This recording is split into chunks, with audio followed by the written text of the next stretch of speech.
तो अगर आपको हमारी स्टोरी पसंद आती है तो आपसे एक छोटी सी रिक्वेस्ट है कि अगर आपने इस चैनल पर पहली बार आए हैं तो चैनल को सब्सक्राइब कर लें और बेल आइकन को ऑल पे सेलेक्ट ज़रूर करें ताकि जो भी वीडियो आए सबसे पहले आपको नोटिफिकेशन मिले। ठीक है, सो चलिए इस कहानी को स्टार्ट करते हैं।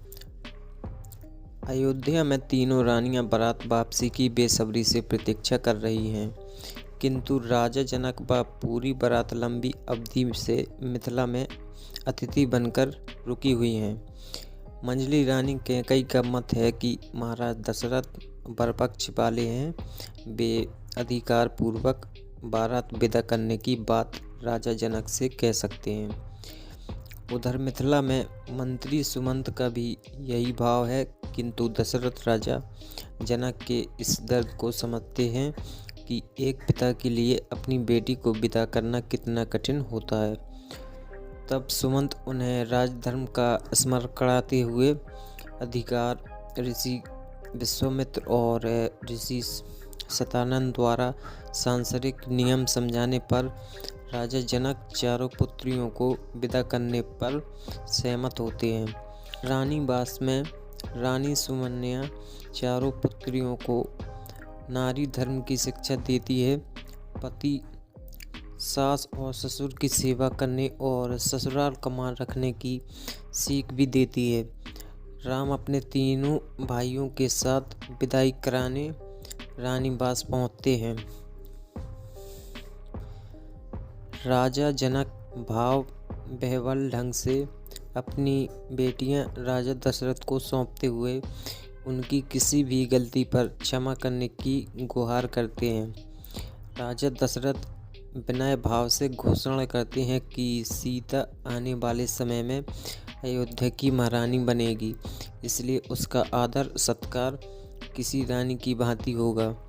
अपनी दुलारी सीता को डोली में बिठाते समय जनक उसे ससुराल में मायके की कीर्ति को नष्ट न होने देने की सीख देते हैं।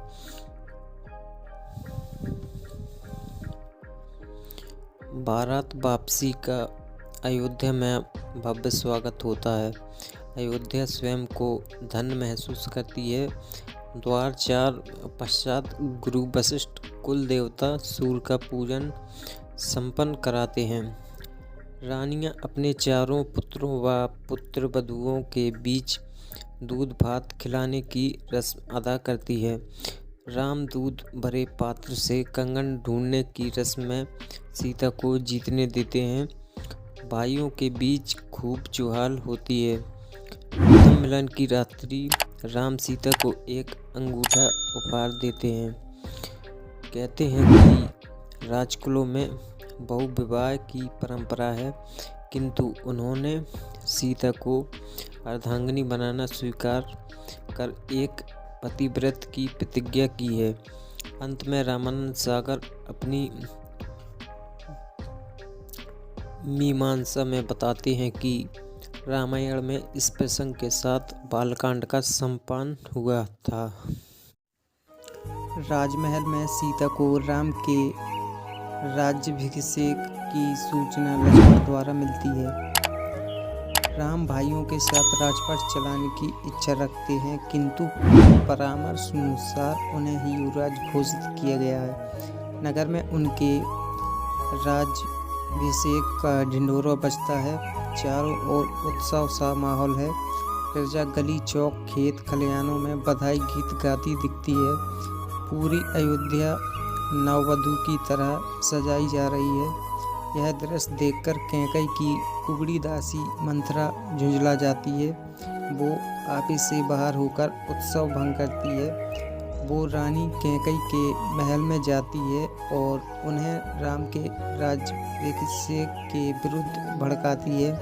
वो कैकेयी के दिमाग में भर देती है कि राजा बनने के बाद राम का अपने भाइयों के प्रति प्रेम जाता रहेगा और वो उन्हें अपने मार्ग के कांटे की तरह साफ कर देगा। राजा राम की माँ कौशल्या अपनी सौत कैकेयी को दासी बनाकर रखेगी। मंथरा कैकेयी के अंदर भरत को राजा बनाने का सपना देखती है। और अपनी कुटिल बुद्धि से एक षड्यंत्र रचते हुए उन्हें राजा दशरथ के लिए 2 वचनों का स्मरण कराती है। एक बार देवासुर संग्राम में राजा दशरथ असुरों के प्रहार से मूर्छित हो गए थे।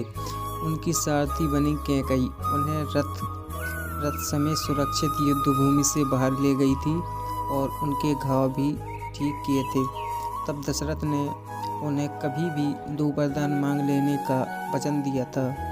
मंत्रा कैकई से कहती है कि अब राजा दशरथ को उन दोनों वरदानों की याद दिलाकर पहले से भरत के राज तिलक और दूसरे से राम को 14 वर्ष के वनवास भेजने की मांग करें। राम के वनवास को लेकर कैकई का मन दुविधा से भरता है, लेकिन मंत्रा उन्हें समझाती है कि भरत के निष्कंठ राज के लिए राम का अयोध्या से दूर रहना आवश्यक है। कैकई दंभपूर्ण स्वर में दासी को राजा दशरथ को बुलाने के लिए भेजती है। पैरी उससे दशरथ के कक्ष में नहीं जाने देता। तब मंत्रा के सिखाने पर कैकई तीर्था चरित्र दिखाते हुए कोप भवन में चली जाती है। दशरथ कैकई के कोप भवन में जाने की सूचना पाकर परेशान होते हैं।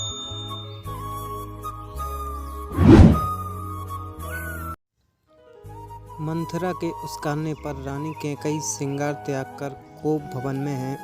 राजा दशरथ वहां आते हैं। कैकई उलझाने देते हुए दशरथ को 2 वरदानों का स्मरण कराती है। दशरथ प्राण देकर भी अपने वचन को पूरा करने का प्रण करते हैं। इसके लिए वे राम की सौगंध भी लेते हैं। उधर लक्ष्मण पत्नी उर्मिला के समक्ष भाभी राम राज्य में अपने कर्तव्य का बखान करते हैं। उर्मिला उन्हें पति के प्रति होने वाले कर्तव्यों का स्मरण कराती है। रानी कैकई पूरे साज श्रृंगार के साथ दशरथ के समक्ष आती है।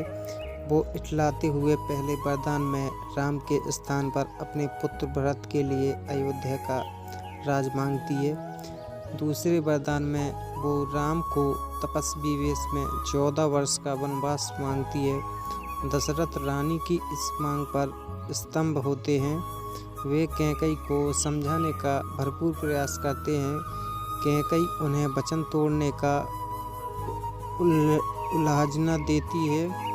दशरथ को पछतावा होता है कि उन्होंने कैकई को पहचानने में भूल कर दी।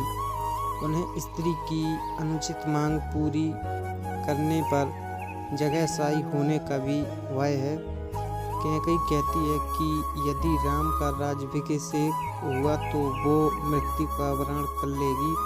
दशरथ भरत को राजा बनाने को तैयार होते हैं, लेकिन वे कैकई से राम को वनवास भेजने की हट त्यागने को कहते हैं। वे कैकई के पैरों पर गिरते हैं। तब कैकई दशरथ पर अपनी कठोर वाणी का अंतिम बाण चलाते हुए बोलती है कि दशरथ मूर्छित होकर गिर पड़ते हैं। अगली सुबह उनकी मूर्ख प्रभात गीत से टूटती है। वे राम को पुकारते हैं। उधर राजमहल के राम के राज्याभिषेक की तैयारी लगभग पूर्ण है, लेकिन दशरथ के ना पहुंचने पर और पुष्प नक्षत्र बीतने जाने से महर्षि वशिष्ठ चिंतित हैं। मंत्री सुमंत उनका संदेश लेकर कैकई भवन में दशरथ के पास पहुंचते हैं।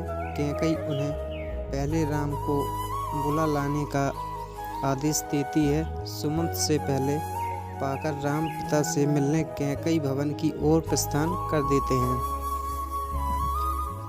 उसके बाद राम, सीता और लक्ष्मण 14 वर्ष के लिए वन में चले जाते हैं। और बाकी आपको स्टोरी पसंद आई है सो वीडियो को लाइक कीजिए और चैनल पर नए हो तो चैनल को भी सब्सक्राइब कर दीजिए। और ऐसे ही आने वाली लेटेस्ट कहानी के लिए बेल आइकन को प्रेस करना बिल्कुल भी मत भूलिए।